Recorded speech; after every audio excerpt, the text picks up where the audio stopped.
Thank you all for coming. I want to thank these ladies and gentlemen involved with educating and the leaders of our school districts. They are tasked with a very difficult task, trying to educate kids, disrupt behavior as far as these threats to schools and social media, the youth violence, and the threats to our schools on social media has gotten out of hand.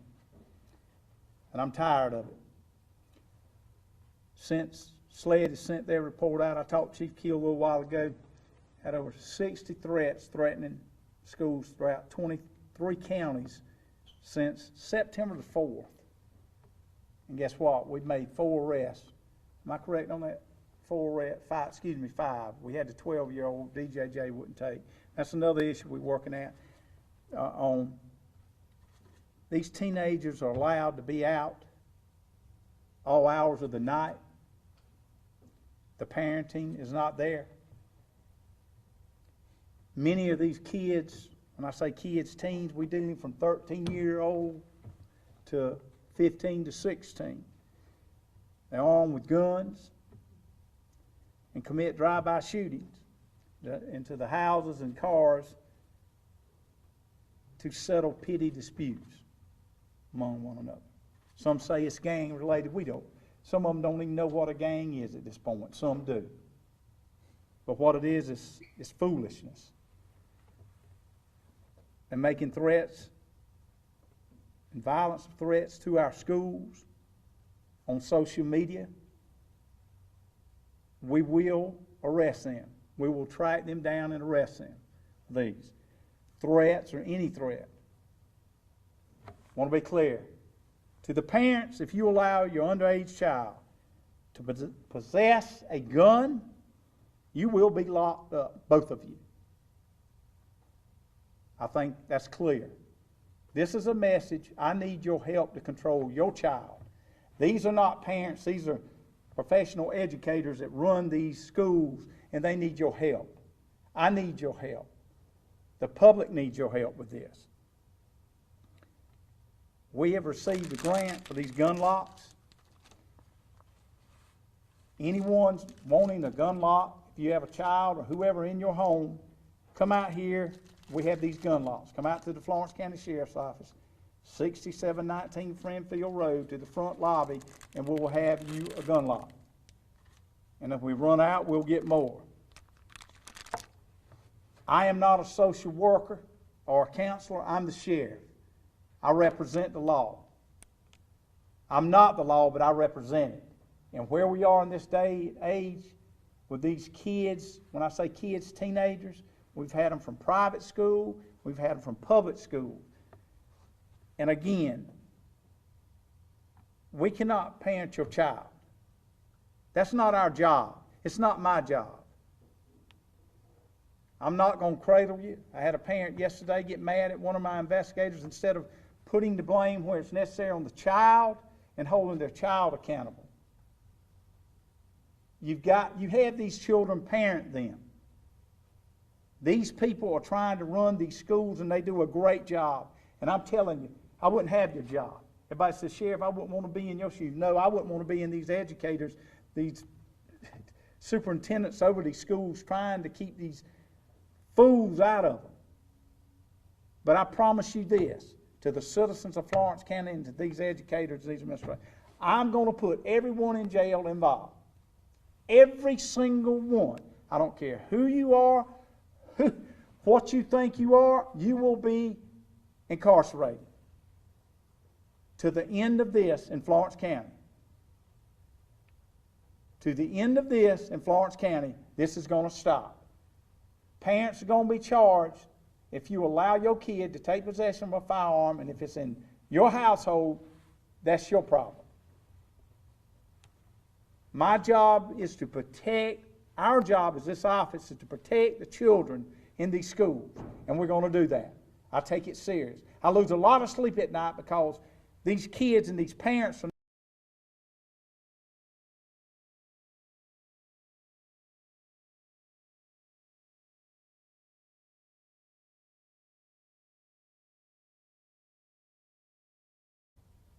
Just like in Georgia, the man goes and buys his teenage son having problems, an AR. He's in jail now, and he should be. And we're going to go off the same motto. Your child is your responsibility. The school's responsibility is to educate. My responsibility is to put them in jail when they mess up, when they violate the law. And I'm going to do just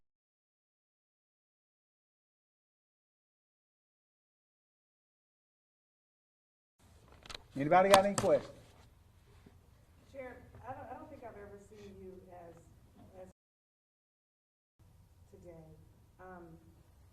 Just inundated all day long. And I think I said to a parent yesterday, I don't think you're helping by sharing the threats, because that's right. adding to the situation. So what do you say for people who are just online just sharing this? They stir it, I'm going to stir them toward the jail. That is causing chaos among the schools. They are there to educate. Understand that statement. They are there to educate these people. They don't have time for this. And I have time to put them in jail. They want to go cause chaos, sending threats. That's just like the threat we had in Lake City. It was in Lake City, Florida. A lot of people, yeah, I know that kid. They didn't know him. They get on there. Some of them don't have jobs and sit on their butt all day and don't work. And they sit on social media. I'm serious.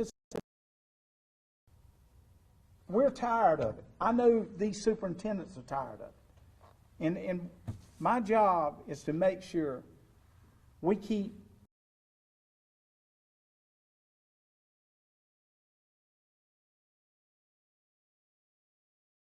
They don't have time for it. I can say it over and over again.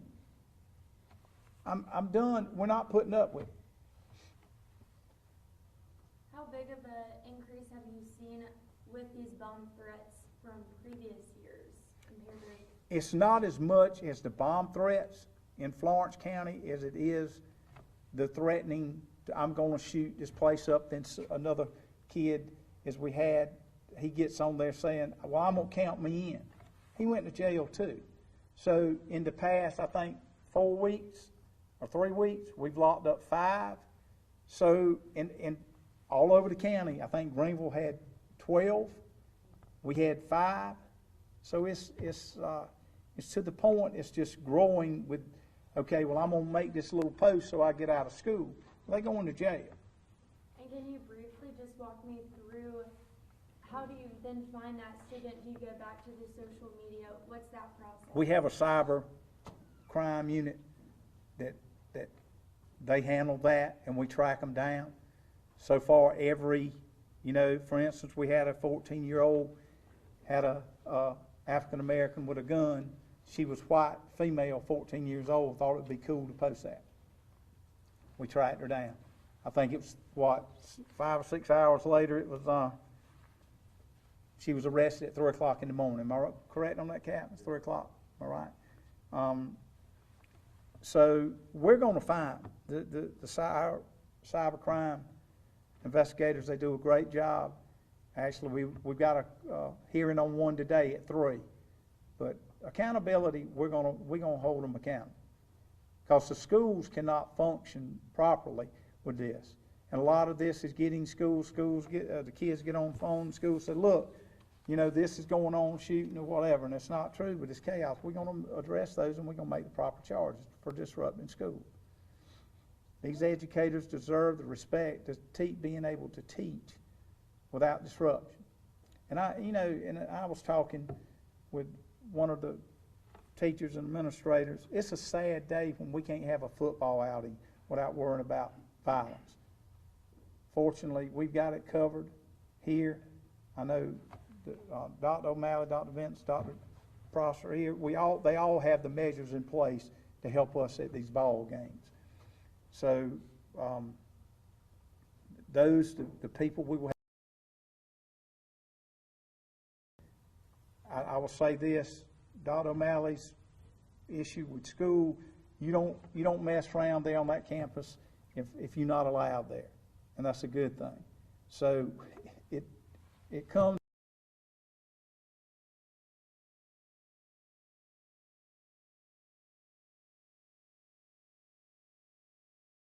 How much of a disruption in education is this for you all?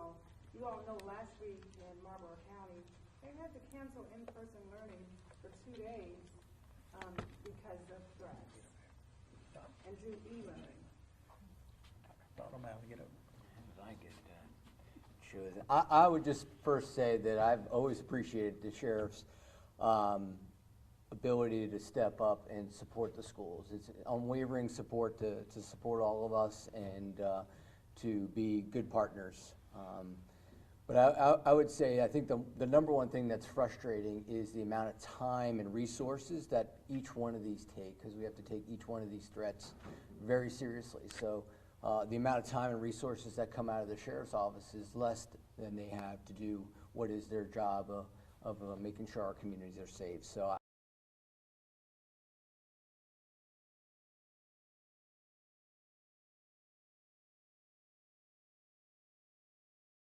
then, convince the community that gets put into a frenzy about is it real or is it not, just because of the world we live in. And I think that is probably the most thing for all of us, is the amount of time that this takes to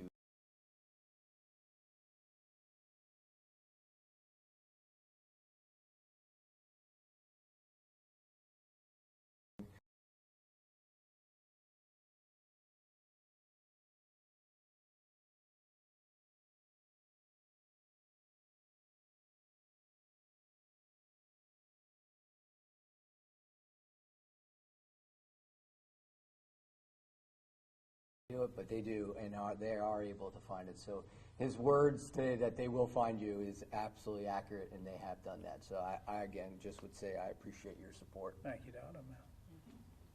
Anybody else? Sheriff, Yes, sir. you mentioned that you want to start locking up the parents of the kids who are bringing these weapons, making these threats. Has that happened in the 5 instances of arrests? It has not. It has not. It's not what you know, it's what you can prove. But if we can prove that, we're gonna start forcing that, because it's getting to the point, through these cyber, investigations. I think, again, you're 14 years old, 13 years old, and you're out at 1 o'clock in the morning. I promise you, when I got out of the military, came home at 20, and I was living at home, I had to be home at a certain time. Understand me?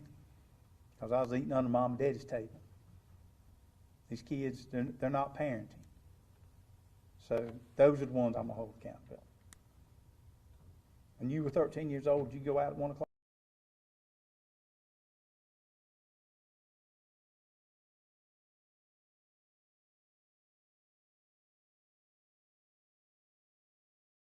No, I did not.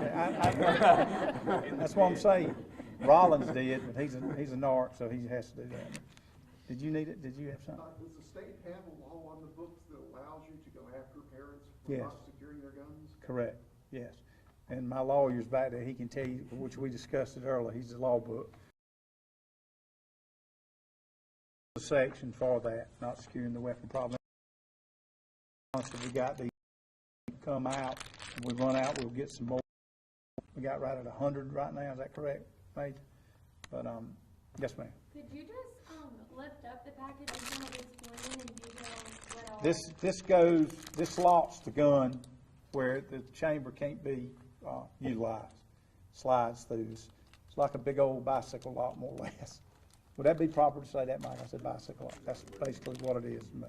And it locks in place, and it keeps the chamber from them being able to utilize the firing pin, strike against them. That's basically what it is.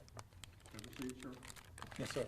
So legally, the gun owners need to either put it in the gun safe. Or lock it. Or lock it. Right. And kids don't have the key, they don't have the combination. Correct. That's a key to that. Now, I think they do have a combination on some of those, or most of them. You can buy them with all kinds Yeah. of configurations, but those are the ones that we received from the grant. So does this slide, is this for a handgun or long gun? Yes, for a handgun, I think long gun, you have to get the So with the chamber. It depends on the long gun. Yes, Some it would work on. with the short chamber would, So you slide it through the front of the barrel. no, through the chamber, Through the that chamber locks it, itself. right, through the chamber.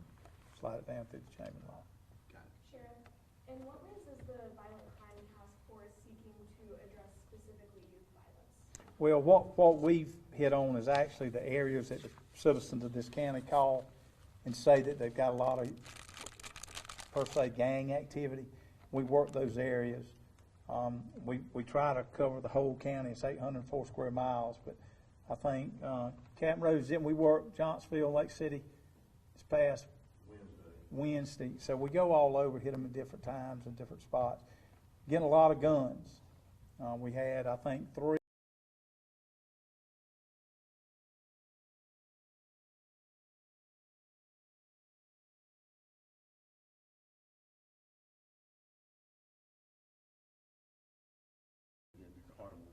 It has been. I think we've done a little bit better job getting it out to the media about making sure you secure your weapon and locking it up. Listen, we've had, hate to say it, we've had some of our deputies and city police officers, people break into the cars.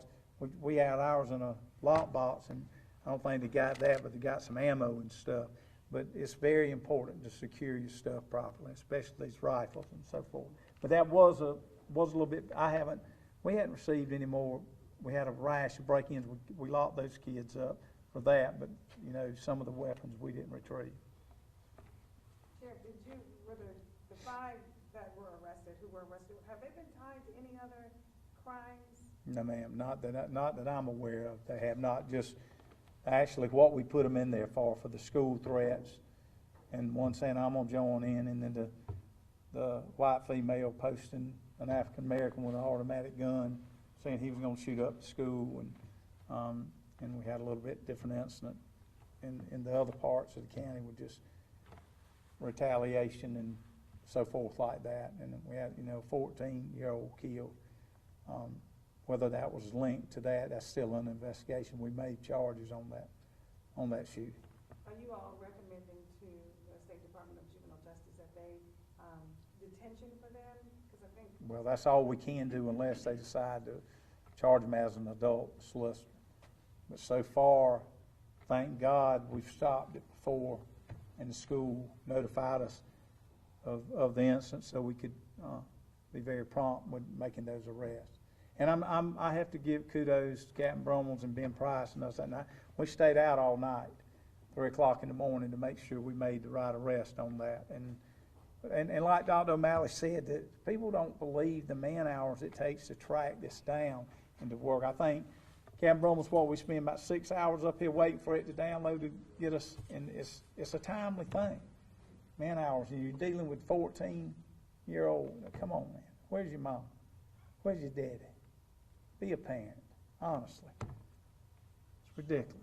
How much coordination is there between you and District 1, which I know has some pretty unique security capabilities that I'm sure that he doesn't want to discuss? But Well, actually, to be honest with you, it's very prompt. I mean, Kyle and Dr. O'Malley, which all the superintendents, I mean, we're notified immediately of anything, and we deploy, you know, at once. And so, as far as, I will say this, as secure as any campus could be, these districts are covered greatly.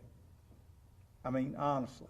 Now, you know, I can't tell you it's not gonna happen. I got a man on SWAT team, he says, just a matter when they're trained to go to this. And, hoping it never does, but we're trained, if it does, to respond and deploy properly. But we talk all the time. I think I've aggravated you probably, and Scott Cook, the principal down there, and I know Dr. O'Malley. I've talked to them 2 or 3 times this week. So the communication is there, and we're there for them for that reason, to keep the children and the educators safe. do the schools look out for each other Yes. when you all cast? And I'll say that, I would think so, because they steady communicate. So You know? when you cast your searches, you're looking primarily for your school district, but secondarily, you're looking out for each other's school districts. And I guess my last question is just, would you say that these kids are, you know, they continue to do this because there hasn't been any disciplinaries that they see, or why do you think this keeps happening? Well, I think it's the parenting. They're not being held accountable at home. That's where it starts. You know, I was a head football coach for over 25 years. A lot of the kids I dealt with didn't have any discipline. They drop them off there and want me to be the mom and daddy. I can bust their butt on the football field, make them go by the discipline policies that we have. But again, it starts with the parenting. Now, some of these kids, I don't think it was a second offense. Brummels, that wasn't any second offense, anything on these kids. This was the first time doing it. One of them, he'd never been in trouble. And he goes, well, I just commented. Well, guess what? You're going to DJJ. And it's sad, but don't do it. Don't get on social media and make a threat. And if you hear something, see something, notify us. We got a case right now that we're working. A girl heard a boy say he was going to shoot the school up. We're working that right now. So those things can help us stop this violence. But again, teenagers, it's kids doing this. I've had enough, and the school's had enough. So I think the next step, let's just lock the whole family up. If you can't raise your children right and can't do right, put them in jail. We got a nice place back here to feed. Tired of it. How many dollars an hour does it cost? Oh, I wouldn't even, I'd have to, my financial man, he's gone. I would hate to have to say that because I'd probably have a heart attack. To be honest with you, it's a lot. And let me say this. I know these schools have I know Dr. Malley's district and all the districts, but I know his is state. I'm telling you, he could probably tell you the amount spending security and what they've done with security across this with schools. But that's a lot of money as well. Not only, you know, counting what we've done working these cases, investigating it. So are you all, and Dr. O'Malley would know this, are you all spending an elementary school a year to keep everything safe, a middle school a year? Oh, I'm sorry. Half an elementary school a year? I don't think we put a price on it. We say our schools are safe and safety is our #1 priority, so I think that is sort of where we place our money. But yes, we, you know, not only have school resource officers, but we have private security in our elementary schools, metal detectors. It goes on, and then the things that you don't see. But there is a tremendous amount that schools all across, not only in Florence County, across the nation, that are having to spend to counteract a lot of these things. I think one of the things that we're really encountering is it's these threats are coming from outside of even South Carolina, and they're coming in different ways. And I think the national sort of police force, whatever it may be, FBI, are dealing with these things that are happening on a national level. And sometimes misplaced. Lake City, Florida, and Lake City, South Carolina, that small thing can generate a lot of angst in a community very quickly. So I think that's what we're in. Dr. Pross would like to say something. I think the biggest thing to know is it's not happening in the school. These events are not happening inside school. Our schools are safe. We have every safety measure you could possibly imagine. It's things that happen outside of school that impact the learning inside of school. Those are the things that make the parents feel like their kids aren't safe, but they are safe in school. We lost one of our kids. We're going to have to bury one of our children due to gun violence. It didn't happen at school. It happened outside of school. So I reiterate everything he said. We have to monitor these children when they're on the streets at night. We have to monitor them. I don't want to bury another one. Thank you, Don. When it comes to the violence,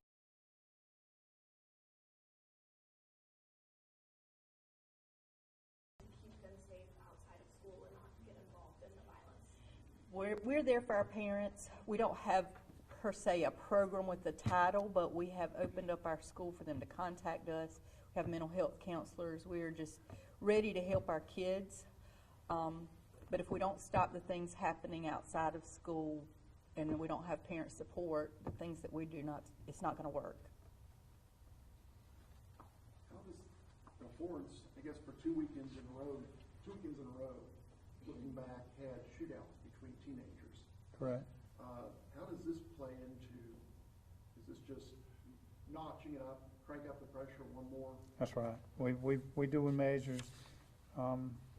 got more boots on the ground and using our task force to go to these areas that we know that we've been, we have some intel from people calling us, telling us about who was involved with the shooting. We utilize that through the informants. But yes, we picked just like we were manhunting the other day, I called out all the task force units and all the specialized units to go assist, and ended up in Lee County. So it does take a large amount of manpower to go get it. You got to put the boots on the ground and get after it. Sheriff, you mentioned that there was one young man who BJJ didn't want to have to deal with. Can you elaborate on why that was? I think the age, that was the 12-year-old, they would not accept him. Which I know that Georgetown, I think, had a 12-year-old and they took him. I don't know, it might have been more of a threat there, but I think is it under 12? I mean, 12 they can go, but under 12 DJJ won't take. And the sad thing is, here we go, we turn them back to the parents, and they're the reason why he's out there to start with. So, it's crazy, but. So what do you do in an instance where you have a young man who JJ won't take, that they're doing? Turn him back over to the guardian, where he came from. He's out there all night. They didn't do anything. Let him roam, and we turn him back over, and he's probably going to leave right then and go back out there and show his butt again. And the age range of people you're seeing causing the most problems, middle school, high school? 13 to 16 years old. Yeah. Some of them probably not in, some of them not in school. Just roaming the streets doing what they want to do. Does the legislature need to look at that situation and come up with a way to hold parents accountable? Oh yeah, I'm gonna put them in jail. And these other people want to do the psychological thing, and I don't know how that is because I'm not a psychologist, but I'm a sheriff, and I'm gonna do what we're supposed to do. I'm gonna put them in jail. And they can get counseling in here. They can walk in, the judge can give them the counselors, and they can come in here and counsel them and do what they want. I'm gonna put them in jail. I'm not a counselor. I do think that there's an opportunity for dialogue with the legislature, particularly the local legislative delegation. I think there needs to be some dialogue with regards to gun violence. And I know everyone is concerned about the Second Amendment, but we've got a problem. And the first step is what we heard today from the sheriff. I think those who make laws in South Carolina, we need to sit down, educators need to sit at the table with them and have some candid conversation about the struggles that you've heard today, and how do we go forward. The world has changed. We used to be concerned about someone pulling a fire alarm. Yeah. That was a big concern, but clearly that's no longer the case. So something has to be done, and those who make laws in South Carolina, I think we need to sit down with them, have a candid conversation about the path forward. Dr. Rob. Yes, I agree with Brother Jackson. We have laws on the books now that allows anyone who can afford a gun to carry a gun. Parents do have to be responsible, but as I'm listening to everyone speak, I'm a preacher. We've lost the village. The village used to raise the children. There are some parents, they're so busy working and trying to make ends meet that unfortunately they spend too little time with their children. But then there used to be a village. Whether it's an extended family, whether it's people in the neighborhood, who helped guide these children. Now, some parents can do everything exactly right, and the child still goes astray.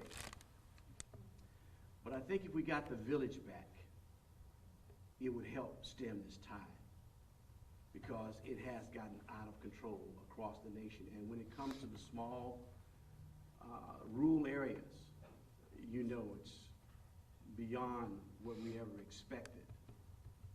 And so to help the educators who spend more time with children than some parents, we have to make them feel safe, but we also have to help these kids who don't have guidance. There are some programs that we can create, but you got to start early. You can't start in high school. You have to catch them about 11 years old and even younger and work with them, but we need a village. And the village includes the churches, it includes the educators, it includes the leaders within the city and the county, where we have to come together and save our children. We're gonna lose an entire generation due to gun violence and this going to jail, recidivism, get out, come back. It's a cycle, and we have to stop that. And that's the village. We all play a part. There was a time when the teachers would call the parents, and the parents would listen to the teacher. Now the teacher may end up getting some profanity-laced tirade about you bothering my child. So all of us play a role in this to help stop this. The sheriff has a job, and I'd hate to think that parents would get locked up, the child locked up, then you got a whole family destroyed. So we have to help ourselves as parents, as leaders. All of us come together, sit down at the same table. Everybody listens to everybody else's views, but come up with something that's going to help save these children. And we got to do it now. Amen. I'd like to add one thing. The parents need to monitor their children's social media. Mm-hmm. I mean, you're gonna be shocked what you find, My Lord. but you need to inspect what you expect. Bottom line, and that's not being done, and Dr. Rob's agreeing with him that the parents out there working, some of them are good parents. And the kids, I mean, some of them just wanna be bad. So, that's where we are in this society, and I've called everyone together today, and I had this press conference for one thing. This country, we're gonna lose it if we don't get it. My Lord. I'm telling you.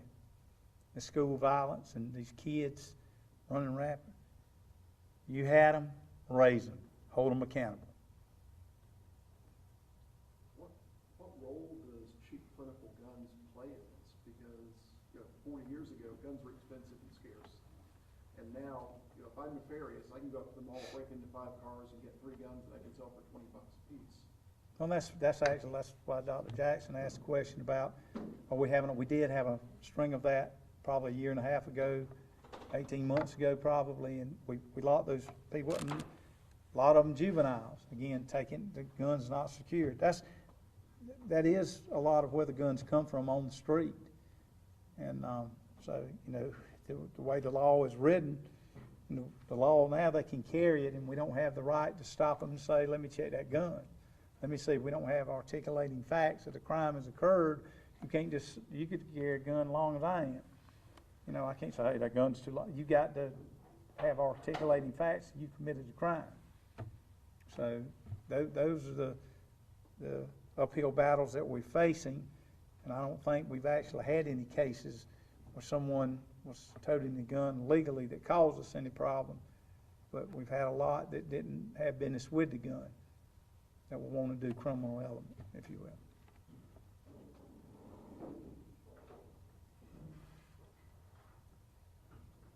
Thank you.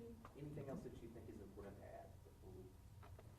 Man up, woman up, keep your children under whip, belt, whatever you need to do, I don't care. Keep them out of schools raising Cain. That's right.